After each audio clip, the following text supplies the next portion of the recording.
responsibility of the producer and does not necessarily reflect the views or policies of Oshkosh Community Access Television, the City of Oshkosh, the Oshkosh Cable Television Advisory Commission, or Time Warner Cable. Members of the University of Wisconsin-Oshkosh faculty, academic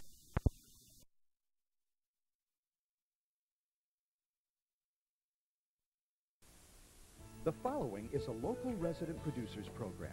The content is the sole responsibility of the producer and does not necessarily reflect the views or policies of Oshkosh Community Access Television, the City of Oshkosh, the Oshkosh Cable Television Advisory Commission, or Time Warner Cable.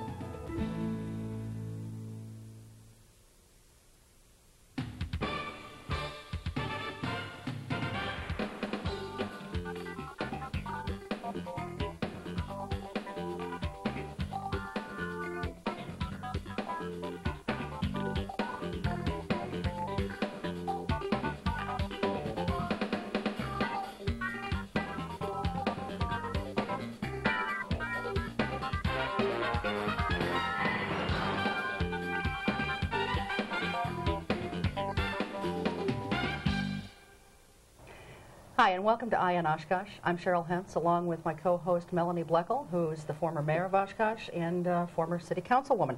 Our guest today is a Democratic candidate for the 54th Assembly District, Mr. Jim Genisio. Mr. Genisio is running against incumbent Republican Greg Underheim, who was invited to appear and declined. Welcome to the show.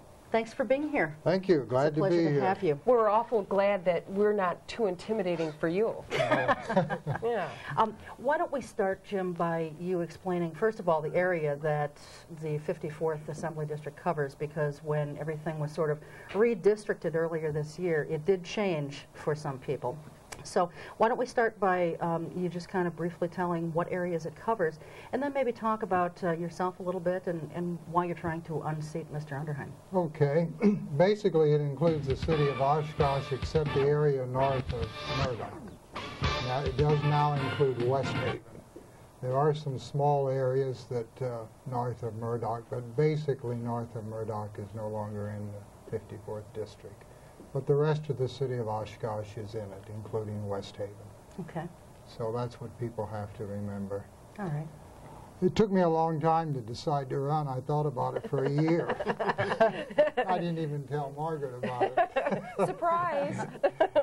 And I really didn't make up my mind until the last day that you had to begin to get nomination papers, and then I said, well, I'm going to go ahead and do it.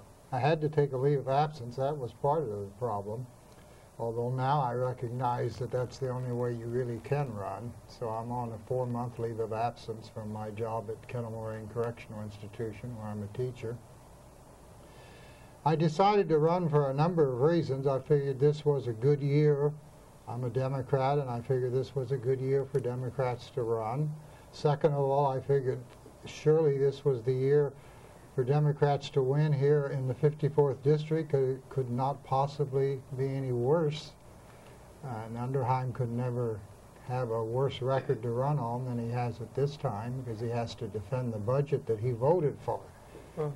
As I say in an article that I've written, he is the only person in Oshkosh, since Carol Ressler I don't think voted for the budget, he is the only person in Oshkosh to have voted for that budget.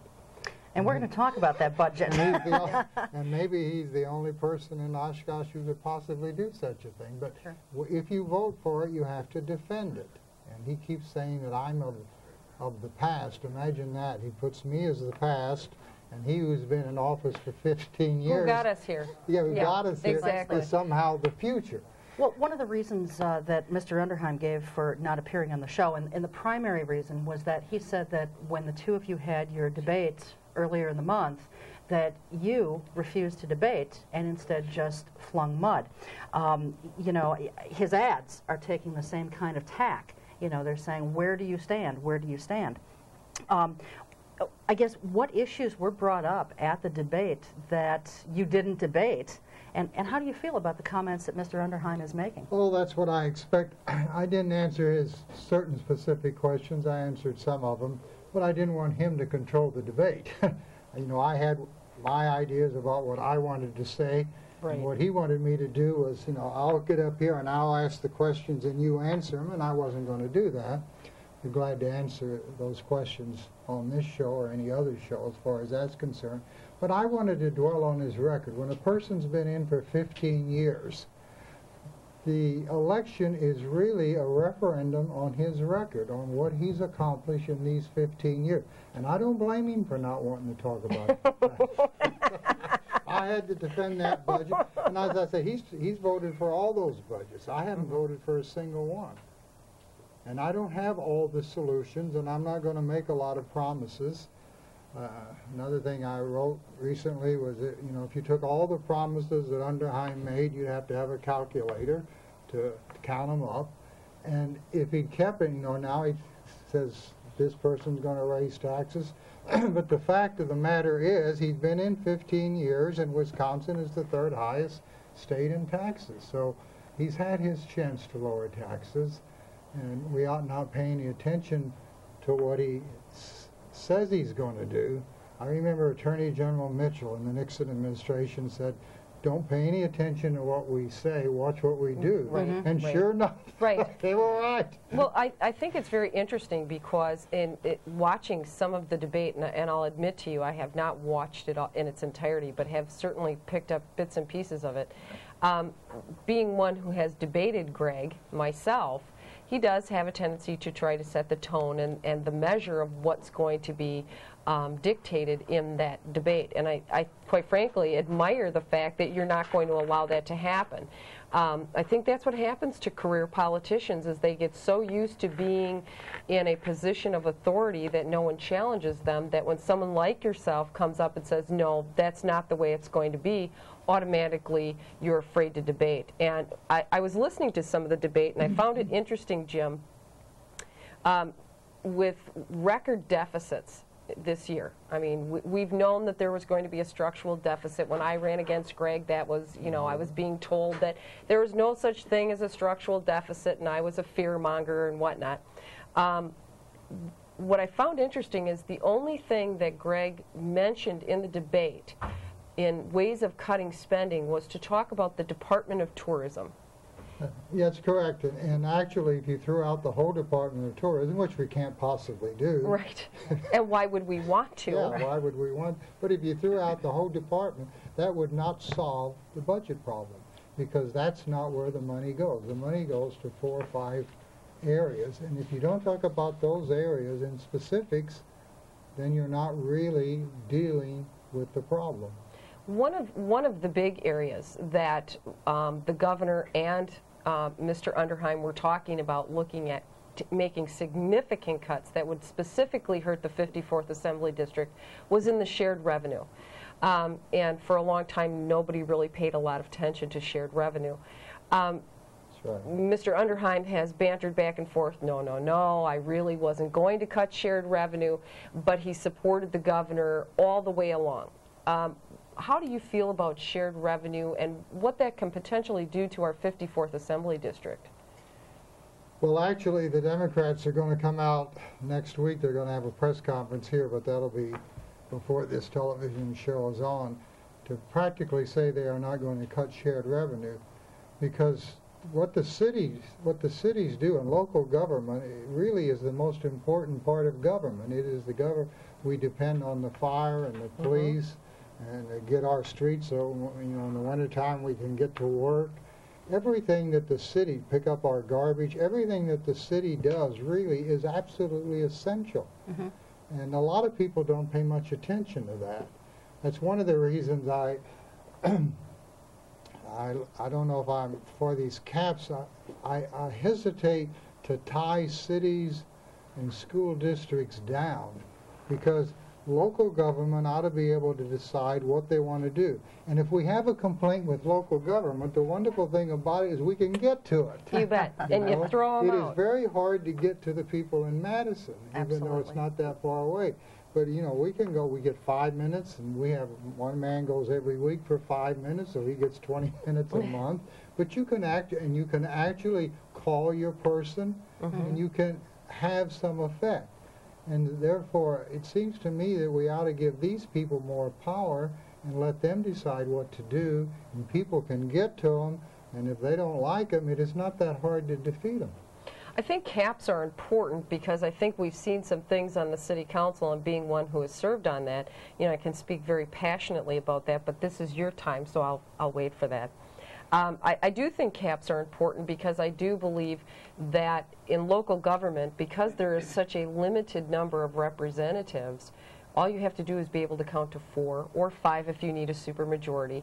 And unfortunately, or fortunately, depending on which side of the fence you sit on, that can very easily happen with the present council. And we have a lot of influence, and I guess where I'm going with this is, you see the chambers of commerce and big business, Wisconsin Manufacturing Association and Commerce. Very, very powerful lobbying groups that spend a lot of money, and I'm sure you're coming up against that now. The teachers union, very powerful groups. Where do you fall as far as accepting PAC money, being beholden? I know when I ran against Mr. Underheim, you had to go to, I mean, you didn't have to, but I chose to go answer their questions, and you go through literally panels of people, and they send you questionnaires that are in packets that are 5-6 inches thick that you can spend days working on, and at that time I was working full-time. Where do you fall on that kind of stuff? I mean, are you participating in these panels and questionnaires? Are you accepting PAC money? No, I don't have any. I don't have any PAC money, and we were advised, and now I know why, to throw most of those things away, because you would spend all your time answering that, and you know, you don't. They cleverly word it, you know, and you'd have to study that very carefully before you really wanted to Trust me, I wish somebody would have given me that pointer. So I just tossed them away because we were told to do that, and I quickly found out I couldn't possibly answer all that. Now I come out of a working person's background. I always say, you people have blue collars. Blue collars, you got it. I have white collar, and I always say I was the most white collar worker of all, being a Roman Catholic priest. But I come out of blue collar workers. My parents were both packing house workers, and most of my neighbors belonged to the United Mine Workers, and these are people who went down in these shaft mines. Unbelievable work now that I got older and recognized what they really did. So those are basically the people that I'm concerned with, and would want to vote with things that would help them. When I was in the major seminary, we had a labor priest who was one of our teachers, and he told us, he said, gentlemen, he said, take care of the poor and the lower middle class. He said, don't worry about the rich. He said, they will have plenty of people to take care of them. And we have seen that in the Wisconsin State Legislature over and over and over again. I thought that was good advice for priests and good advice for politicians. Yes. Speaking of the budget, I'd like to go back to that for just a little bit. Now, obviously, we had to use the tobacco settlement money this year in order to balance the budget. That, I think, and I know that there are tons of people out there who agree with me, that was a really ridiculous, asinine decision to make. Now, come next year, there's not going to be that money available. Right. So, as a candidate for the 54th Assembly District, what areas would you recommend cutting in order to help balance the budget come next year? I think everybody is going to have to participate to some extent. I use the word pain and suffering, and Underheim jumped me for that because he likes to pretend there won't be any pain and suffering, and that somehow he keeps saying Wisconsin will get through this. Of course we will get through it. Time will march on. It but always at what does. expense? But there is going to be some pain and suffering, at least by the people who lose their job or who get certain services cut. When President Kennedy was asked, somebody fired on one of our boats during his time, and they asked him, he said, is that an act of war? He said, well, it depends if you're in the boat or not. If you're in, if you're in the boat, it's an act of war.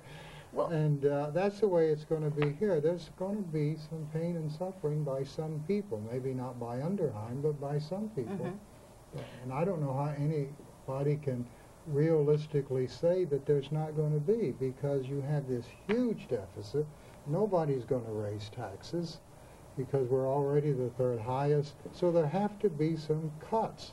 And, you know, when you have $1 billion, $2 billion over a 2-year period, 2.5, they're only the major places. Like you can't go to tourism, and you know, the Democrats talk about flying the airplane. Well, you shouldn't have flown the airplane. But that, you know, how much money is that going to save? So that's not, that sounds great, and I like to make fun of it too, and you, I'm sure, do too. And have. But it really isn't going to save any money to amount to solving our problems. So I say people of goodwill, the only person that can do this really is the governor. Because under our system, under our Constitution, our governor has tremendous power, much more power, for instance, than the governor of Illinois. So he's going to have to get people of goodwill together, and they're going to have to work out a fair and equitable budget, and that means they're going to have to get rid of Scott Jensen and Cheryl both, because these two guys, you know, they cannot compromise. They cannot come in without saying, I'm not going to give in. And if you come in with two people like that as your leaders, it isn't going to work. So you're going to have to bring in some new people, people of goodwill, and the governor's going to have to work with these people and come up with a fair and equitable. And I think people will be willing to go along with it. Is that what you bring to the legislature? Is that goodwill, your willingness to compromise and do things? I mean, is there a line that you're going to draw in the sand if you sit in the legislature? I don't want to do. You know, I get paid by the state, and they said, well, we probably won't get a raise. I said, well, we could go for we don't get off on the day after Christmas. I said, we could take the day after Christmas off. And that, you know, we would like that, and so we wouldn't get a raise this year. You can understand that. And most of the teachers that I talked to in the prison said, well, you know, that would be fine. We recognize that we're not going to get a big raise, and maybe no raise at all, so we'll take something else. I think that's the kind of thing that you have to do. So are you recommending then, Jim, straight across the board cuts in all different areas? See, that's the easiest, you know, say take 5%, but I don't think you can do that. But I do think everyone's going to have to share. Now, who's going to have to take 2%, who's going to have to take 7% is another thing that you'll have to work out and see what you can do. So you're looking at people and programs. You're not just specifically saying, okay, the Department of Transportation, because they've seen the biggest influx in their budget, as well as the Department of Building Prisons. I think they actually have a department like that now. They should if they don't. You're not saying, I'm going to target this particular group. You're saying, I'm willing to look at people cuts as well as program cuts and see how we can figure out how to balance this. Sure, and you know, people cuts are going to come slowly. This budget is due next February.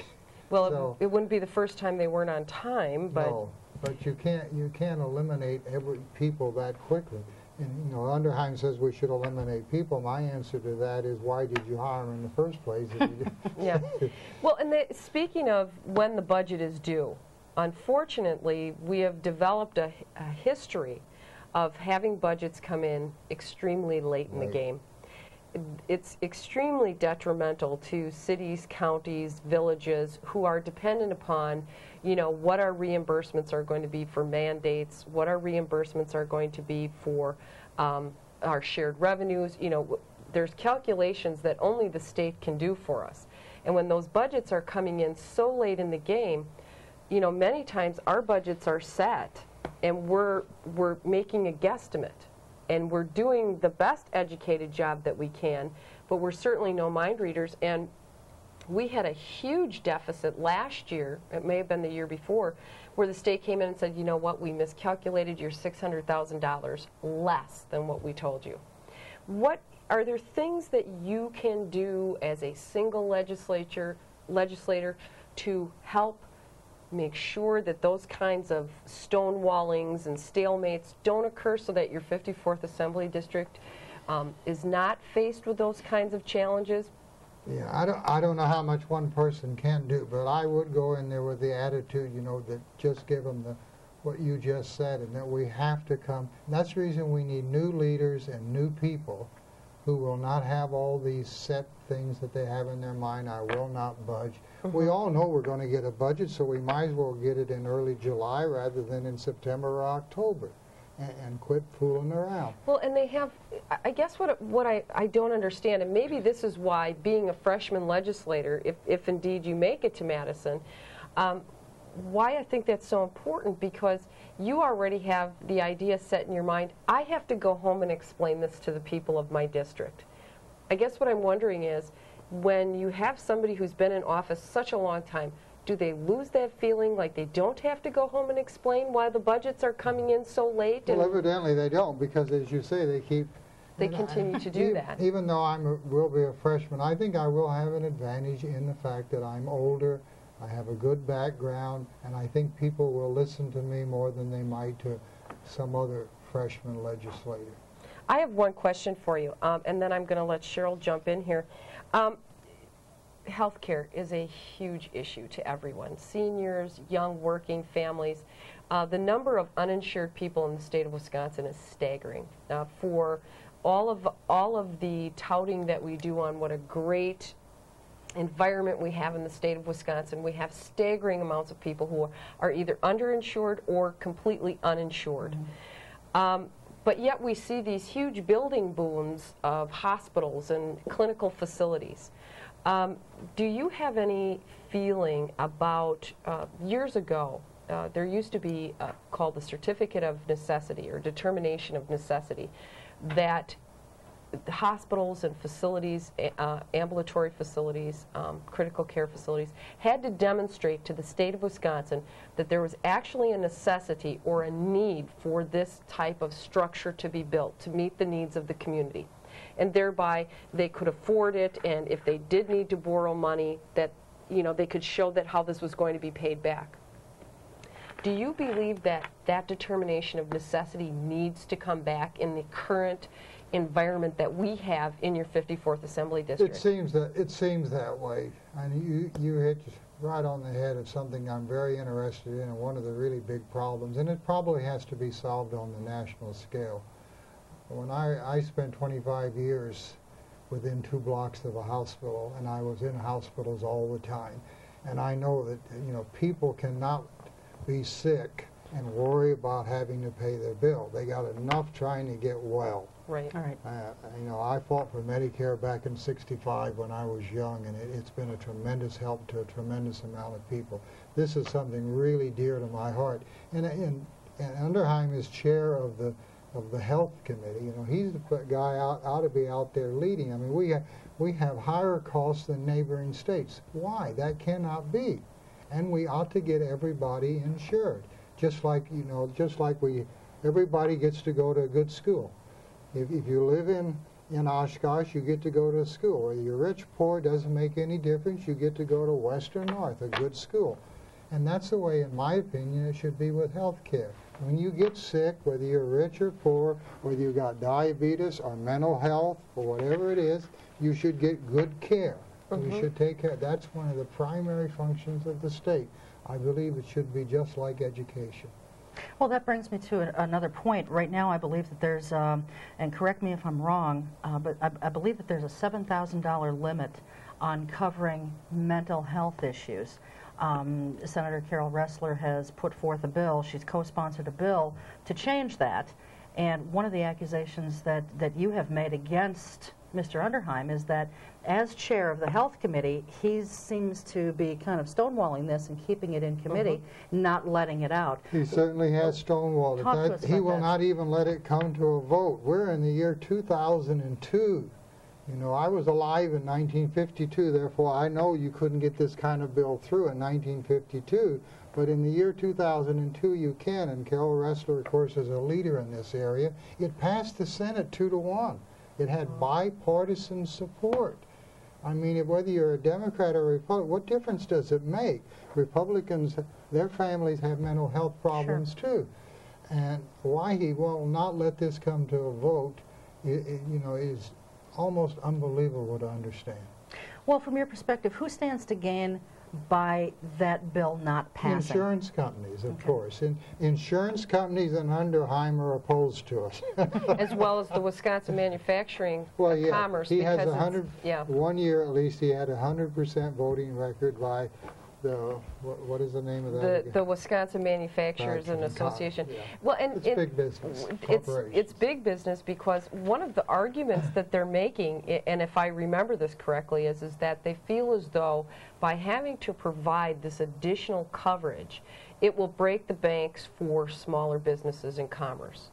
Now, if you're paying, and I understand the health care premiums are becoming very exasperating, but why are we discerning from mental health to physical health? Yeah, that's right. And then it may be that we have to give some help to small business. If we have to, we have to. Mm-hmm. But really, there simply is no difference.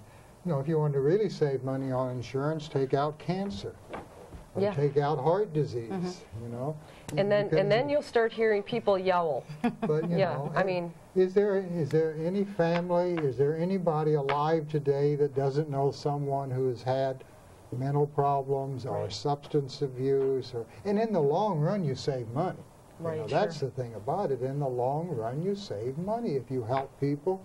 And mental health problems, unlike many diseases, they can come very early in life. Mm-hmm. And so if you can cure, you're talking maybe helping a person 40 or 50 years of service to the community and of paying taxes. Most of us don't get heart problems or sugar diabetes and cancer till we get older. Mm-hmm. But mental health hits people at age 15, 20, 25, as well as at 65 or 80. Well, I think by virtue of stonewalling it and keeping it out of committee, I think what it is it's a Neanderthal approach, at least in my opinion, because it keeps mental illness in a closet, in a dark room like it was centuries ago, and it's really unfortunate that people still have that. Yeah, that we can't talk about it on the same. The fact that you make a distinction shows you don't get it. Yeah. Yeah, you don't get it. In the last couple minutes that we have left, why don't you just recap again why you feel that people should vote for you on Tuesday, November 5th? Well, basically, I think we've had enough, and I would like to serve the Oshkosh community. Just switch cameras on you, right? Okay. I would like to serve the Oshkosh community. I think that I've been a person who has served people throughout my life, and I'd like to take advantage of serving you through the assembly, and I'll do it just for a few years and then turn it over to somebody else and not be a professional politician. We need people in Madison who have done other things, who have worked hard, who have paid their taxes, who raise families and understand the problems that we face. When you get up in Madison or any place else, just in government, I think you lose contact with reality. And you pay too much attention to special interests because that's where you get your money in order to get elected at the next election. So naturally you pay more attention to them. So I'd ask for your help and give me your hand and your mind and your heart. I'll give you mine and vote for me on Election Day, November the 5th. Wonderful. So just one very quick follow-up then. You will only serve X number of terms and then you will no more than 4 years, that's it. Okay, so 2 terms basically? That's it. And before Cheryl gets ready to wrap up, this show has, one of the reasons that Cheryl and I set this show up and wanted to do this was to give people like yourself an opportunity to be able to voice your opinions and get the information out. And I wanted to personally thank you for being gracious about accepting our invitation. It's unfortunate that the incumbent felt as though he didn't need to be here to let people know where he stood. So I think that tells us a lot about you, Mr. Genisio. Oh, thank you. Thank you very much. Thank you. And thank you all for joining us today as well. We'd like to invite you to join us next time when our guest will be Winnebago County Executive Jane Vandehei. We'll be talking with her about the upcoming proposed budget for the upcoming year. As well as other issues that are facing Winnebago County at this time. Thanks again for joining us. If you've got questions for a future guest or about the show in general, feel free to contact us at the addresses on the screen. For Melanie Bloechl, I'm Cheryl Hentz. Take care until next time, and keep your eye here on us because we've got our eye on Oshkosh. Take care. Thank you.